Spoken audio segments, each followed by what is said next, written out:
from stories to inspire our work in the philanthropic sector, especially our friends in faith. Hi, this is Bill Stanczykiewicz. This is the first day from the fundraising school, and I'm joined today by Elizabeth Lynn. Elizabeth currently is project director for the Lake Institute on Faith and Giving at the Indiana University Lilly Family School of Philanthropy, in which resides the fundraising school. And Elizabeth, thanks so much for being with us on the Fundraising Schools podcast. It's a delight to join you today, Bill. Thanks for inviting me. Now, you have a wonderful history with the Lake Institute, which spans, the Institute does, nearly 20 years. In case some of our audience is not aware of the Lake Institute, can you describe the work of you and your colleagues? Yeah, just very briefly, it's an institute within the Lilly Family School, and it focuses on the dynamic relationship between faith and giving, which is in many ways an underexplored and yet extremely significant dimension of giving in our society. So how do our faith commitments and values inform our giving? How do patterns of giving, habits of giving shape faith communities and action in our society? So we do research on that topic. We support other organizations and learn from their research on the topic. And very importantly, like the fundraising school, we do educational programs to help leaders engage their constituents in faithful giving and generosity. When Elizabeth mentions the role of religion and generosity, followers of Giving USA know that of the 9 subsectors of the philanthropic sector, religion always leads the way in Giving USA. And the Lake Institute's research has shown that while individuals are responsible each year for 80 to 85% of charitable giving, more than half of that has some sort of a religious influence, a religious motivation. And the Lake Institute is diving into that on a daily basis with a wide range of research projects in a very ecumenical way, covering so many different religious faiths around the world. And one of the latest projects is Story Shelf. Elizabeth, what is Story Shelf? Story Shelf came out of the project I direct for Lake Institute, which is called Shifting Ground.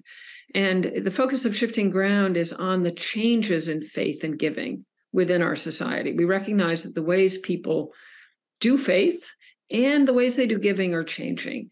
And many congregations across religious traditions were established on assumptions about how people engage, how they join, become members, pledge, tithe, and give to support their faith communities. And also assumptions about how giving is going on more generally. So we wanted to create materials that would help religious leaders engage this moment of change.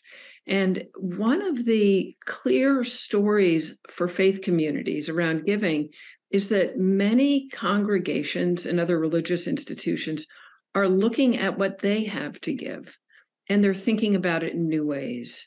As many folks know, congregations are finding themselves often needing to rethink how they use their property, or if they even need their property. There's a pattern of congregational closure in the United States. So for every 2 congregations that open in 1 year, as many as 3 close.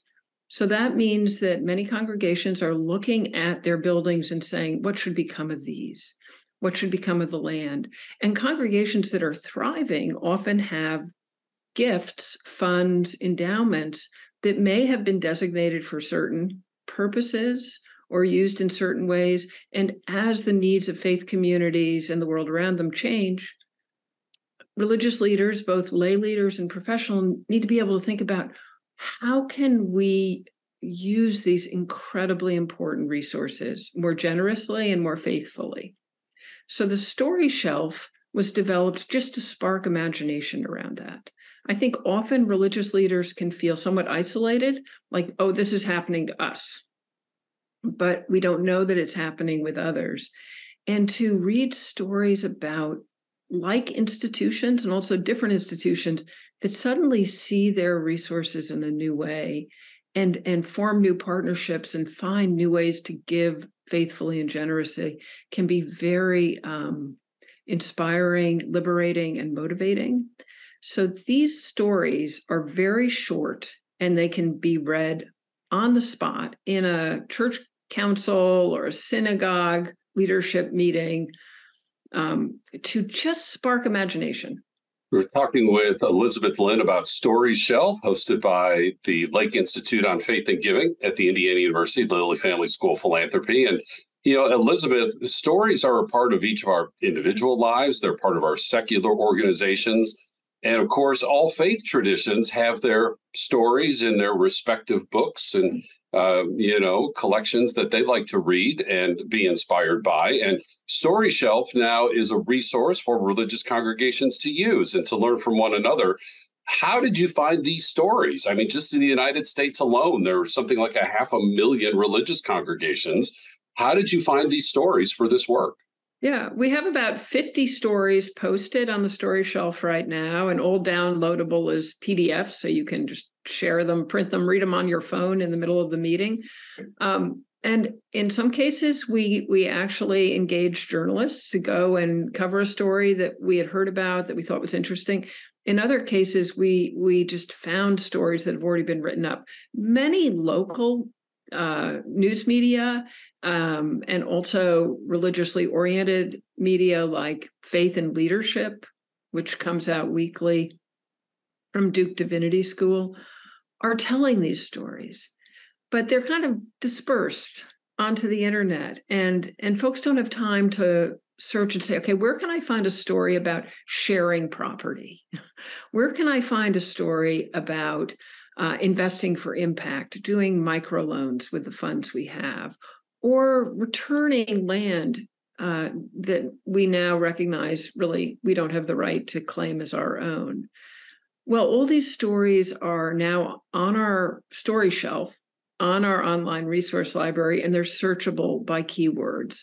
So a religious leader can go and search by reparations or search by community-based asset building or by legacy or by property. There are many ways you can come at these stories, but they're all in one place and available for conversation.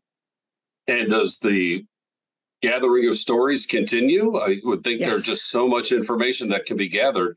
How is this work continuing? Well, it's only just begun. I mean, we just launched the Story Shelf this past year, and I'm hoping by the end of 2024, we'll have 100 stories or more. There are so many remarkably generous and creative acts by religious communities in this country, and we don't hear those stories enough, right? And so to lift them up and make them available, it feels like a really important vocation for Lake Institute on Faith and Giving.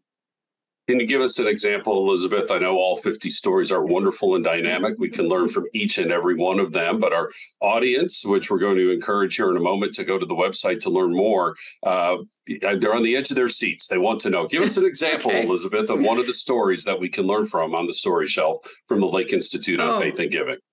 It's so hard to pick and choose. But fairly recently, we posted a story of a congregation, a Lutheran congregation in Washington, D.C., that found that its sanctuary really wasn't serving fully anymore as the congregation changed. And so they partnered with a Jewish congregation to actually share the space. So that's a lovely story of folks within one community and across religious traditions finding way to share resources and support each other's religious life.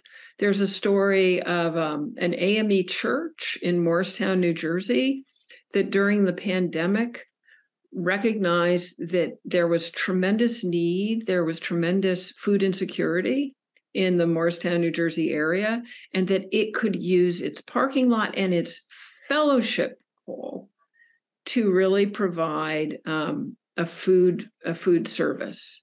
And it brought in funds from community partners, and it has been feeding thousands of people. And it's been doing it ever since. So that's turning your fellowship hall into a different kind of fellowship and bringing in volunteers from across the community to support that work. So those are two stories. You also mentioned a category on impact investing. And one thing I find interesting about that topic is we think about faith traditions that could be centuries old, millennia old, and yet impact investing is considered kind of leading edge philanthropy and generosity. So do you have an example that comes to mind as a congregation is involved in impact investing? Yeah, I'm not a expert on this topic, but I do think if you look into the sort of long history of impact investing, you will often find religious groups and communities having led on that from the beginning, asking, are we using our investments in a way that's aligned with our values in our society? So I think that there have been many traditions of thinking about that are important, but local congregations can look at their own endowments, for instance, and say, what are we investing in? And are there ways to invest in hope and growth in our own community that we haven't seen? A great story around that comes from Cincinnati, and I think it's titled "The Church Sees Its Money in a New Way." And an Episcopal church in Cincinnati took a part of its endowment and invested it in an organization that was supporting Black entrepreneurs, social entrepreneurs, who were really doing imaginative and risk-taking things in Cincinnati, and supported that work rather than just sort of growing the fund continually in the same way. Those are wonderful, inspiring stories, Elizabeth. Thank you so much for sharing that. How would you hope people would use this resource? I hope that that if you're part of a congregation or any kind of an organization that has resources, it's really asking, what should we do with these? You know, they may have developed in a different time for a different purpose, and we need new imagination and ways to think about how we can use those that align with our values. That you would go and search, look at there are 4 topical areas: investing for impact, innovative giving, selling or donating property, and sharing property. But then also there are keywords you can search, as I mentioned, by all sorts of terms. Pick a few that actually are different from your own context. Like we don't see these as how-to templates. Like, oh, I want to go and do this. They're very short. You can read them in 5 or 10 minutes aloud in the meeting. Pick something that's really different from your context, and then just bring it into your congregational leadership team meeting, or your building resources meeting, or your youth group, and ask, how did the idea develop? Who did people partner with? Because relationships outside of our own institutions are crucial to new imagination in this time. And then, what are the values they're expressing? How are those values alike or different from ours? And then what resources are we thinking about? So you're just opening up the conversation. And we have a little discussion guide you can download. It's just a page long to spark that kind of a conversation. Stories can inform, stories can inspire, and stories are gathered on the Story Shelf, gathered by the Lake Institute on Faith and Giving by Elizabeth Lynn within the Indiana University Lilly Family School of Philanthropy, which also includes the fundraising school. Now, here's the website, philanthropy.iupui.edu. When you get onto the homepage, you scroll across the bar on top and you'll find Institutes. The pull-down menu takes you to the Lake Institute, and that's where you will find the Story Shelf repository of these stories. And it's just going to continue to grow. And there's an invitation to propose your story as well. And we hope people will take advantage of this and all of the resources from the Lake Institute, including their faith-specific training, which leads to an executive certificate in religious fundraising. We're glad to work alongside the Lake Institute at the Fundraising School, where we have 24 public courses. We teach in 8 U.S. cities, online around the world. And these public courses also can be knit together, grafted together, tailored to meet your specific needs through our custom training programs. We have quarterly webinars and these free podcasts, all of our information is gathered in our textbook, including a chapter on religion and generosity in Achieving Excellence in Fundraising, the 5th edition. Again, the website, philanthropy.iupui.edu. And for the Fundraising School, add the / the Fundraising School. So grateful for our guest today, Elizabeth Lynn, doing such important work gathering this information that can inform our work in the philanthropic sector. Our producers today are Mike Anthony and Jennifer Boffman. I'm Bill Stanczykiewicz, and now you are now more fully informed on this first day from the Fundraising School.